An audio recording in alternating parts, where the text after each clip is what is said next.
कौन है बाबा गुरु सदगुरु भितर तफात कौन? तू बा गुरु करचु?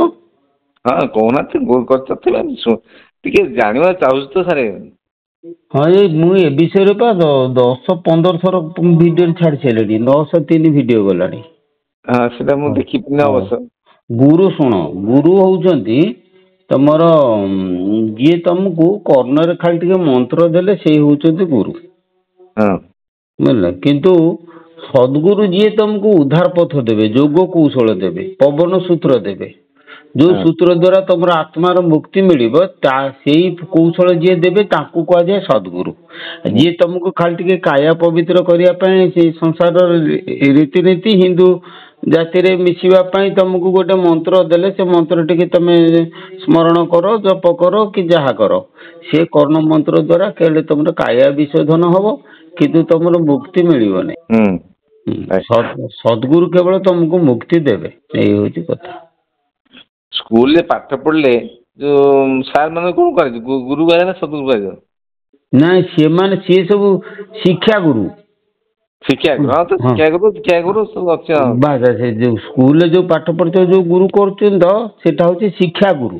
हाँ आ तमे जो कर्णर जो मंत्र देले तुमको विवाह बेले कि तुमको आम तो हिंदू है ना ना जन्मना जायते शूद्र संस्कार द्विज उच्यते वेदाभास भवति विप्र ब्रह्म जानाति इति ब्राह्मण।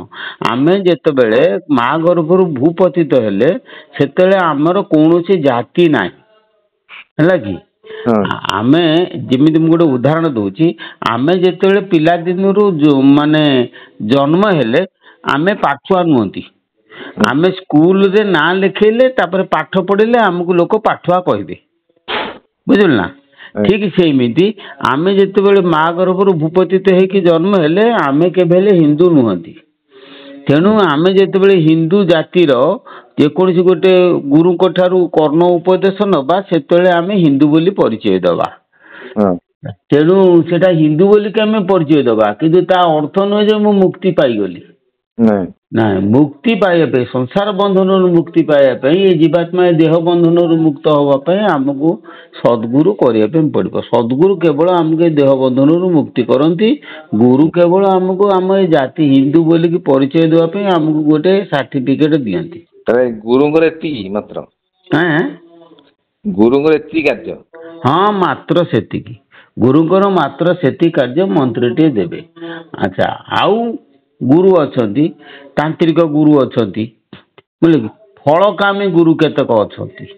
फलकामी गुरु कौन तुम गोटे मंत्र से सिद्धि कर मंत्र को तुमको देले तुम द्वारा ये फल हम ये कामना हम से फलकामी गुरु बुझे कि गोटे तांत्रिक पाक जीव तोर पुओ बागर झील बागर जा से मशाणी की चाल से मद मांस खाई चंडी गंडी सब साधना कर कले तुम ये कामनाटा हो ये सब गोटे प्रकार गुरु।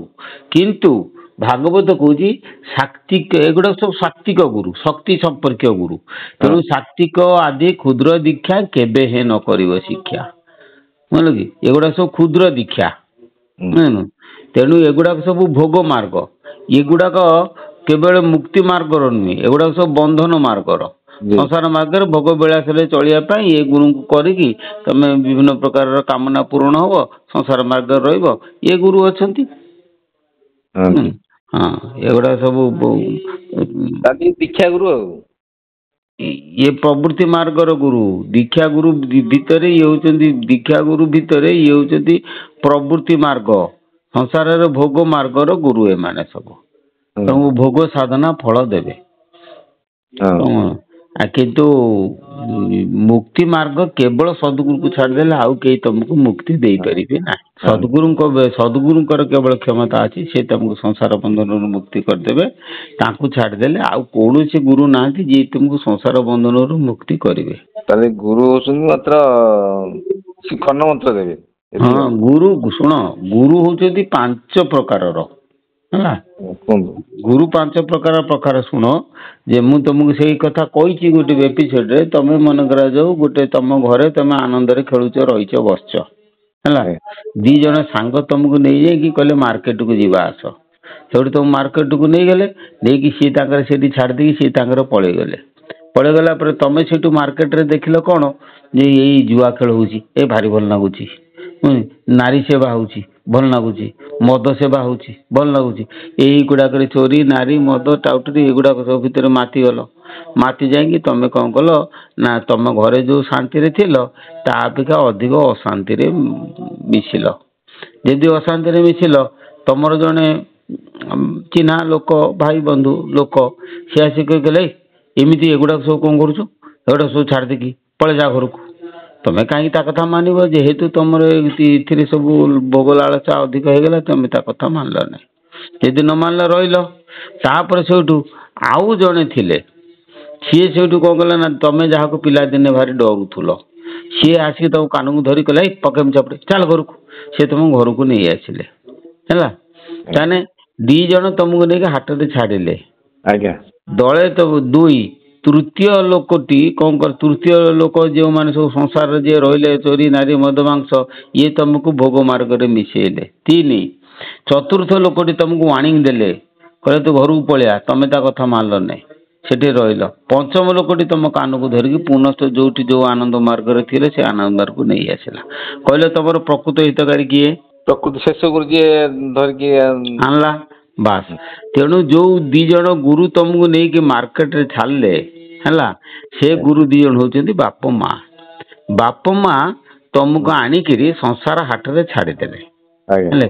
ବାପ ମା ତମକୁ ତ ଆଣି ନାହାନ୍ତି। ଗୋଟେ କଥା ହଉଛି ବାପ ମା ସିଏ ତାଙ୍କ ଆନନ୍ଦରେ ଖେଳୁଥିଲେ, ତମେ ଉଦ୍ଭବ ହେଲ ସେଠୁ।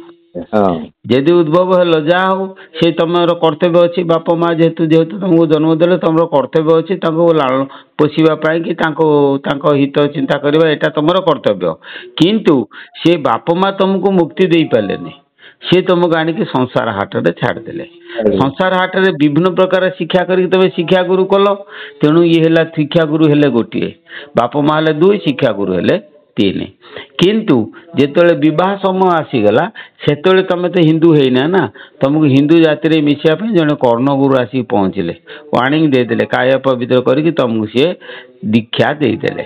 ଦେଲା ପରେ ତମେ ସେଇଠୁ କହିଲ ହଁ ମ ସେ ନନା ଜଣେ ଆସିକି କିଏ ସେ ବାହାଘର ବେଳେ କ'ଣ ପଦେ କହିଥିଲେ ଆଉ ସିଏ କ'ଣ ମନେ ଅଛି। ତାମାନେ ତାଙ୍କ କଥା ଆଉ ମାନିଲ ନାହିଁ। ସେ କ'ଣ ଦେଇଥିଲେ କାୟ ପବିତ୍ର କରିକି ହିନ୍ଦୁ ଜାତିରେ ତମକୁ ମିଶେଇ ଦେଇଥିଲେ। ଇଏ ହେଲେ ଚତୁର୍ଥ ଗୁରୁ। ଆଜ୍ଞା। କିନ୍ତୁ ପଞ୍ଚମ ଗୁରୁ ହଉଛନ୍ତି ସଦ୍ଗୁରୁ ସିଂହ। ସଦ୍ଗୁରୁ ସିଂହ ସିଏ ଆସିକି ଗାଁ ଗାଁ ବୁଲି ଡାକରା ଦିଅନ୍ତି। ଯେ କ'ଣ ଡାକରା ଦିଅନ୍ତି? ଯେ ତମେ ଆସ, ବୋଲି ତମେ ମୁକ୍ତି ମାର୍ଗକୁ ତମେ ଆସ ହେଲା। ଏ ବିଷୟରେ ଆମର ଶ୍ରୀ ଶ୍ରୀ ଦୟାନିଧି ପରମହଂସ ଦେବ ଗୋଟିଏ ଛୋଟିଆ ଗପ କହନ୍ତି ହେଲା। ସେ ଗପ କହନ୍ତି କ'ଣ ନା, ଥରେ ଜଣେ ସିଂହ ସିଂହିକା ଏ ଦି ଜଣ ଗୋଟେ ପୁତ୍ର ଜନ୍ମ କଲେ। ପିଲା ଜନ୍ମ କରିକିରି ସେ କ'ଣ କଲେ ନା ପାହାଡ଼ ଉପରେ ପିଲା ଜନ୍ମ କରିକି ସେ ତଳକୁ ଆଣିକି ଛାଡ଼ି ଦେଇକି ସେ ତାଙ୍କର ପଳେଇଲେ। କଥାରେ ଅଛି ସିଂହ ଛୁଆ କି ଦେଖ, ଯେତେ ପ୍ରକାର ପଶୁ ପକ୍ଷୀ ଅଛନ୍ତି ଆମର ଭୂପୃଷ୍ଠରେ ସମସ୍ତେ ଯେତେବେଳେ ମା ଗର୍ଭରୁ ପଡ଼ନ୍ତି କିଛି ସମୟ ଟିକେ ପଡ଼ିକି ରହନ୍ତି ହେଲା। କିନ୍ତୁ ସିଂହ ଛୁଆର ଲକ୍ଷଣ ସିଏ କେବେ ପଡ଼ିବ ନାହିଁ, ସାଙ୍ଗେ ସାଙ୍ଗେ ପଡ଼ିବ ତ ଉଠିକି ଡେଇଁବ। ତେଣୁ ସେ ଉଠିକି ଡେଉଁଛି। ଡେଇଁ ସାରିଲା ପରେ ପଶୁ ଶାବକ ମାନଙ୍କର ଗୋଟିଏ ଲକ୍ଷଣ ଅଛି ଯେ ତାଙ୍କର ଭେଦ ବିଚାର ନାହିଁ। ଏଇ ଦେଖୁନା ବାଛୁରୀ ଯେତେବେଳେ ଜନ୍ମ ହୁଏ ସାଇକେଲ ପଛରେ ଗୋଡ଼ିକି ପଳଉଛି, ତାମାନେ ସବୁ ସିଏ ଯାହାକୁ ଦେଖିବେ ତାଙ୍କ ପଛେ ପଛେ ଗୋଡ଼ିକି ଚାଲିବେ। ତେଣୁ ସେ ସିଂହ ଛୁଆ ଯେତେବେଳେ ସେଠି ଡିଆଁ ମାରୁଛି, ଏଇ ସମୟରେ ଦଳେ ମେଣ୍ଢା ସେ ଜାଗାରେ ଚରୁଥିଲେ। ସେ ଆସିକି ପହଞ୍ଚିଲେ। ଯେମିତି ପହଞ୍ଚିଲେ ମେଣ୍ଢା ତାଙ୍କ ବାଟରେ ଚାଲିଛନ୍ତି, ଇଏ କ'ଣ କଲା ନା ମେଣ୍ଢାଙ୍କ ସାଙ୍ଗରେ ଚାଲିଗଲା, ଯାଇକି ତାଙ୍କ ଗୋଷ୍ଠରେ ପହଞ୍ଚିଲା। ମେଣ୍ଢା ଗୋଷ୍ଠରେ ଯେତେବେଳେ ପହଞ୍ଚିଲା, ମେଣ୍ଢା ହଉଛନ୍ତି ତୃଣଭୋଜୀ, ଇଏ ହଉଛନ୍ତି ମାଂସାଶୀ। ତେଣୁ ଇଏ ଆଉ ତ ତାଙ୍କ ଘାସ କୁଟା ଖାଉନି, ଖାଲି ତାଙ୍କ ଦେଖାଣା ଟିକେ ପାଟିରେ ଭର୍ତ୍ତି କରିଦଉଛି କିନ୍ତୁ ଖାଉ ନାହିଁ। ତେଣୁ ବଞ୍ଚିବ କେମିତି? ତେଣୁ ମେଣ୍ଢା ମାନଙ୍କ ଭିତରେ ମଧ୍ୟ ମା ଅଛନ୍ତି। ତେଣୁ ମେଣ୍ଢା ମା ପହ୍ନାରୁ ସେ କ୍ଷୀର ଖାଇକି ବଞ୍ଚୁଛି। ଦୈନିକ ମେଣ୍ଢା ମାନେ ଆସନ୍ତି ଚରିବା ପାଇଁ, ସେ ତାଙ୍କ ସାଙ୍ଗରେ ଆସେ, ପୁଣି ମେଣ୍ଢା ମାନେ ଯାଆନ୍ତି, ସେ ତାଙ୍କ ସାଙ୍ଗରେ ଯାଏ। ଏମିତି ଦିନ ରାତି ତାର ବିତୁଇ ଯାଉଥିଲା। ଦିନକର କଥା ସିଂହର ମନେ ପଇଲା, ଗଲା ମୁଁ ତ ପିଲାଟାକୁ ଛାଡ଼ି ଦେଇ ଆସିନି, ଦେଖେନି ସେ ପିଲାଟା କୁଆଡ଼େ ଗଲା। ସିଏ ଆସିକି ପାହାଡ଼ ଉପରେ ଗୋଟେ ରଡ଼ି ଛାଡ଼ିଲା। ସିଂହ ରଡ଼ି ଶୁଣିକିରି ମେଣ୍ଢା ମାନେ ଚମ୍ପଟ। ଏମିତି ଜମ୍ପଟ କହିଲେ ଯେ ଆରେ ଏଇ ପଳେଆ ପଳେଆ ପଳେଆ ପଳେଆ ସିଂହ ବୋବେଇଲାଣି।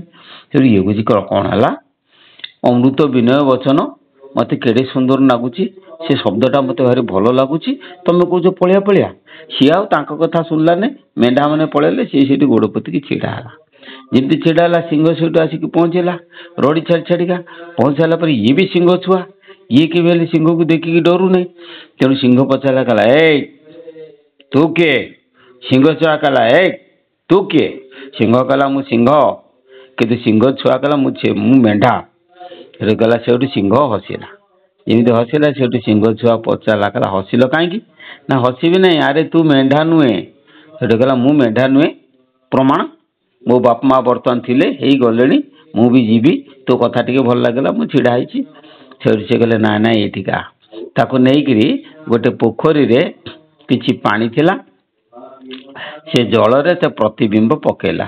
ପକେଇଲା ପରେ ଦେଖିଲା ଯେ ଠିକ୍ ସିଂହ ମୁହଁ ଯେମିତିକା, ୟା ମୁହଁ ସେମିତିକା। କହିଲା ଆରେ ତୁ ତ ଯିଏ, ମୁଁ ତ ସିଏ। ତେଣୁ ଏମାନେ ସବୁ ହଉଛନ୍ତି ଭ୍ରମ, ମୁଁ ଆଙ୍କ ମେଳରେ ପଡ଼ିକି ଭ୍ରମରେ ପଡ଼ିଥିଲି। ସେଇଠୁ କ'ଣ କଲେ ନା ଠିକ୍ ଅଛି, ମୁଁ ଯାଉଛି ତୋ ସାଙ୍ଗରେ ପଳେଇବି। ଏଇ କଥାଟା ହଉଛି କ'ଣ, ମେଣ୍ଢା ହଉଛନ୍ତି କିଏ ସିନା ପ୍ରକୃତି ଗଣ, ପ୍ରକୃତି ମେଳରେ ରହିଥିଲା କିଏ ସିନା ଜୀବାତ୍ମା, ବୁଝିପାରୁଛୁ ନା। ସିଂହ ହଉଛନ୍ତି କିଏ ସିନା ସଦ୍ଗୁରୁ ବା ପରମାତ୍ମା। ସିଏ ଯେତେବେଳେ ଆସିକି ଡାକରା ଦିଅନ୍ତି, ଜୀବାତ୍ମା କ'ଣ କରିବ ନା ତାଙ୍କ କଥା ଶୁଣିକି ତାଙ୍କ ଆଡ଼କୁ ଆକର୍ଷିତ ହବ। ମେଣ୍ଢା ମାନେ ଆକର୍ଷିତ ହେଇପାରିବନି।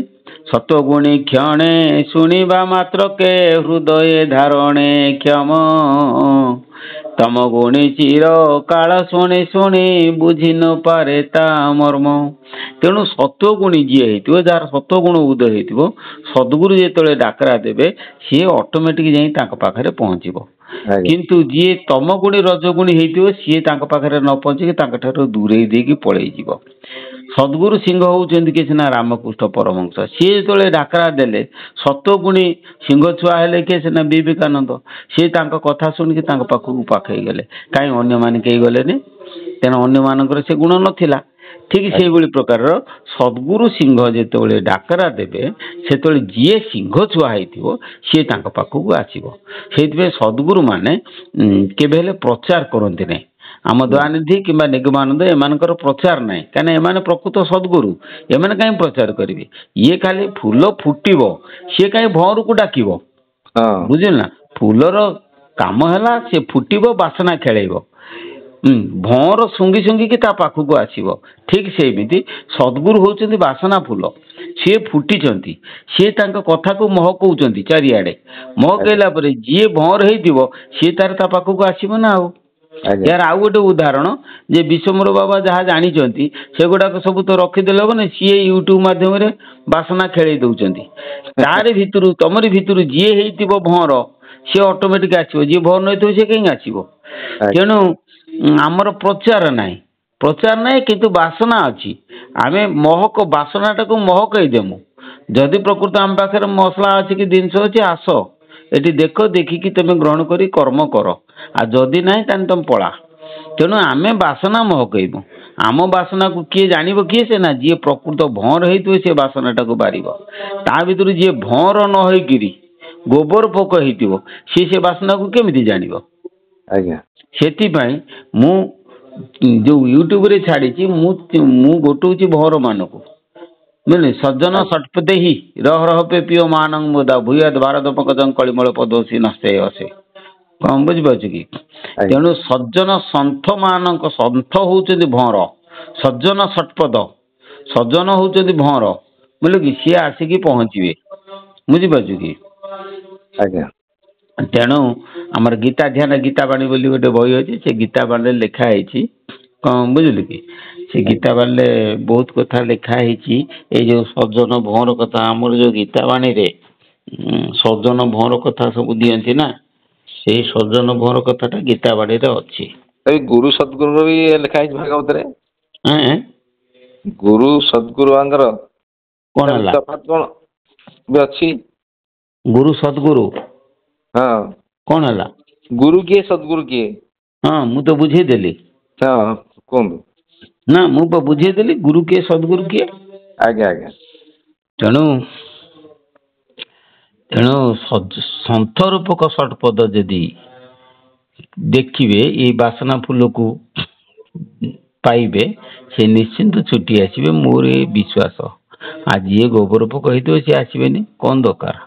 ଆଜ୍ଞା ଆମର ତ କାହା ପାଖରେ କିଛି କାମନା ନାହିଁ ଆମର ଖାଲି ଗୋଟିଏ କାମନା ଯିଏ ଆମକୁ ଭଲ ପାଇଲା ଆମେ ତାକୁ ଭଲ ପାଇବୁ ଆଉ ଆଜ୍ଞା ଆମର ଅଧିକ କିଛି କାମନା ନାହିଁ। କୋଉଠୁ ହଉ କହୁଥିଲେ? ଖୋର୍ଦ୍ଧା ଜିଲ୍ଲା। ହଁ ଖୋର୍ଦ୍ଧାରୁ କହୁଥିଲି। ହଉ ହଉ ହଉ ପ୍ରଣାମ। ଯା।